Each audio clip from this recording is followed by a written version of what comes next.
요한일서 함께 읽기 일곱 번째 만남입니다. 오늘은 요한일서 2장 15절부터 17절의 말씀을 통해 더욱더 말씀 안으로 더 나아가고자 합니다. 15절 이렇게 시작합니다. 여러분은 세상이나 또한 세상에 있는 것들을 사랑하지 마십시오 라고 명령하면서 시작합니다. 세상이나 세상에 있는 것들을 사랑하지 말라. 그러면서 누군가 세상을 사랑하면 그 사람 안에는 하나님의 사랑이 없습니다 라는 거죠. 결국에는 무엇을 이야기하나요? 세상을 사랑하는 것, 세상에 있는 것들을 사랑하는 것과 아버지의 사랑은 함께 있을 수 없다라는 거죠. 그러니까 세상과 하나님을 사랑하는 것, 이 두 가지 중에서 우리는 선택을 해야 하는 것입니다. 우리는 날마다 항상 이러한 선택 안에서 살아가고 있는 거죠. 근데 우리는 이것 세상이나 세상의 것들을 사랑하지 않고 하나님을 사랑하고 그랬을 때 결국에는 아버지의 사랑이 우리 가운데 있다. 근데 우리의 삶을 보면 이스라엘 백성들의 삶에서도 마찬가지였죠. 계속해서 두 가지가 병존하는 함께 있는 그러한 삶을 살아갑니다. 그러나 그런 것은 결국에는 이제 패망으로 간다는 것을 우리는 계속 보게 되었죠. 마찬가지로 그래서 세상이나 세상에 있는 것들을 사랑하지 말라고 말합니다. 지금 이 요한일서의 내용을 계속해서 생각해 보면 사랑은 굉장히 중요합니다. 특별히 지난 나눔에서도 보았던 것처럼 우리는 이 세상을 이길 수 있는 것, 악한 자를 이겼는데 그것을 할 수 있는 방법은 결국에는 사랑인 거죠.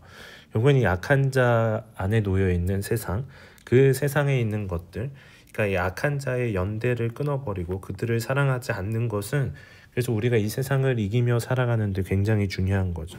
그것이 아닌 세상을 아닌 아버지의 사랑 안에 거하고 아버지의 사랑을 누리며 살아가는 것이 너무나도 중요합니다. 그래서 우리는 이 세상이나 세상에 있는 것들을 사랑하지 않아야 합니다. 그런데 이 세상에 있는 것들은 그럼 어떤 것이냐면 육신의 욕망과 눈의 욕망과 이 살림살이를 떠벌리기, 새 한글 성경이 굉장히 뭔가 표현을 과격하게 한 것 같은, 재미있게 한 것 같은데요. 결국에는 이런 것들은 욕망에 대한 거죠. 다 욕망에 대한 거예요. 여러분 사랑이라는 것 자체가 사실은 왜곡되면 이런 욕망의 형태로 나타나게 되죠. 하나님은 우리에게 이러한 욕구, 욕망들을 주셨죠. 그러나 인간의 죄는 이런 것들을 변질시켜 버리는 거죠.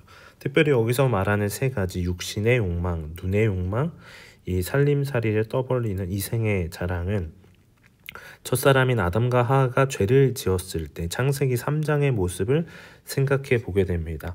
무엇으로 그 죄를 지었을 때 어땠냐면 이제 먹음직스럽고 그리고 보암직스럽고 지혜롭게 할 만큼 탐스러웠다 라고 말씀합니다. 지혜롭게 할 만큼요. 지혜와 관련되어 있죠. 이것들이 지금 동일하게 연결되는 거죠. 그러니까 첫사람의 죄, 이 선악과가 결국에는 이 세상에 있는 모든 것의 핵심이라는 것을 보여주는 거죠. 결국에는 선악과에 담겨 있는 것을 오늘도 우리는 따먹는 것과 관련되어 있는 거죠. 세상을 사랑한다면요. 그래서 결국에는 이러한 먹음직스럽고 보암직스럽고 탐스러운, 지혜롭게 할 만큼 탐스러운 그러한 선악과를 따먹은 이후에 인간은 계속해서 그런 것들을 찾는 거죠. 자신의 육신의 욕망을 찾는 겁니다. 자신의 육체가 원하는 것, 내가 육체적으로 탐하는 것들, 그런 것들을 찾는 거죠. 그리고 우리 눈에 보았을 때 우리로 하여금 끌리게 만드는 것들, 그런 것들이 분명히 우리 가운데 필요한 것들도 있지만 그것이 이제 넘어서는 거죠. 선을 넘어서는 거죠. 뿐만 아니라 자기가 갖고 있는 살림살이를 떠벌리는 내가 갖고 있는 삶의 모든 것들을 자랑하는 겁니다. 지혜롭게 할 만큼 탐스러운 거죠. 하나님이 아닌 자기 자신에게 영광을 돌리는 그러한 모습. 결국에는 이것은 어디에 있냐면 세상에 있는 것입니다. 그러나 이것은 결국엔 하나님에게서 온 것이 아닌 거죠. 우리는 하나님에게서 온 것을 따라가야 되는 거죠. 그렇지 않다면 세상에 온 것들은 우리를 하여금 잘못된 사랑, 거짓된 사랑으로 넘어가게 만들어 버립니다. 그렇기 때문에 이러한 사랑, 세상에 있는 것들을 사랑하지 말라고 말씀하는 거죠. 특별히 더 중요한 이유가 17절에 나옵니다. 무엇이냐면 이 세상은 지나가 버리기 때문입니다. 지나가고 있는 거죠. 2장 8절에서도 이야기했던 것처럼 어둠은 지나가고 있고 찬빛이 이미 비추기 때문이라고 말씀하죠. 결국에는 어둠과 세상은 동일한 겁니다. 그것은 이미 사라지기 시작했어요. 그리고 마찬가지로 세상의 욕망도 우리가 쫓고 있는 그러한 세상의 모든 것들 또한 없어져 버릴 거죠. 왜냐하면 이 세상이 그렇게 가고 있기 때문이고, 그것은 세상으로부터 온 것이고 세상 안에 있는 것이고 악한 자 안에 속해 있는 것들이기 때문입니다. 그렇기 때문에 이러한 모든 것들은 다 지나가 없어져 버리는 거죠. 그렇다면 이것들을 사랑하고 이것을 쫓고 있는 것 자체는 결국에는 우리가 의미 없는 것들을 바라보고 있는 거죠. 그것이 정말 좋을 것 같지만 그것의 끝은 이렇게 없어져 버리는, 소멸되어 버리는 것이라는 거죠. 그래서 우리는 그러한 세상을 사랑하지 않고 하나님의 뜻을 실행하는 사람이 되어야 합니다. 그러니까 욕망과 뜻이라는 것은 반대되는 것이죠. 결국에는 이 세상은 어떤 것을 욕망합니다. 네, 그러나 하나님은 이 세상을 향한 뜻을 갖고 계시죠. 그것들을 바꾸시는 거죠. 특별히 이 하나님의 뜻은 결국에는 사랑과 관련되어 있습니다. 우리 이전에 함께 나눴던 것처럼 2장에서는 분명히 말씀해요. 우리가 이제 하나님의 말씀을 지키면 어떻게 되면 하나님의 사랑이 우리 안에서 완성이 되어진다고요. 결국에는 그 아버지의 사랑이 우리 가운데 있어야만 되는 거고 그 아버지의 사랑을 행해야 되는 겁니다. 그러한 사람은 결국은 영원히 머물러 있는 거예요. 참빛이 비춰지기 시작했기 때문에 그 빛 안에서 영원토록 하나님의 나라 안에 거하는 삶을 살아가는 거죠. 그래서 결국엔 중요한 게 뭐예요? 사랑인 겁니다.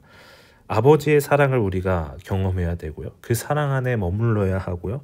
그 사랑을 우리 또한 사랑할 수 있는 그 아버지를 사랑하는 삶을 살아가야 합니다. 그리고 그것은 마침내 무엇을 통해 나타나냐면 형제를 사랑하는 걸 통해서 나타나는 거죠. 이 세상을 사랑하면 결국에는 증오하게 됩니다. 잘못된 사랑이기 때문이에요.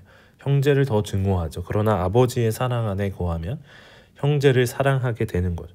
그리고 우리가 이 세상을 이길 수 있는 방법은 바로 이 사랑에 있습니다. 사랑이요. 그것이 아버지의 뜻이고 결국에는 그것을 통해서 우리는 이 세상에 승리하는 것이죠. 여러분, 그래서 우리가 무엇을 사랑하고 있는지를 돌아보는 것이 필요합니다.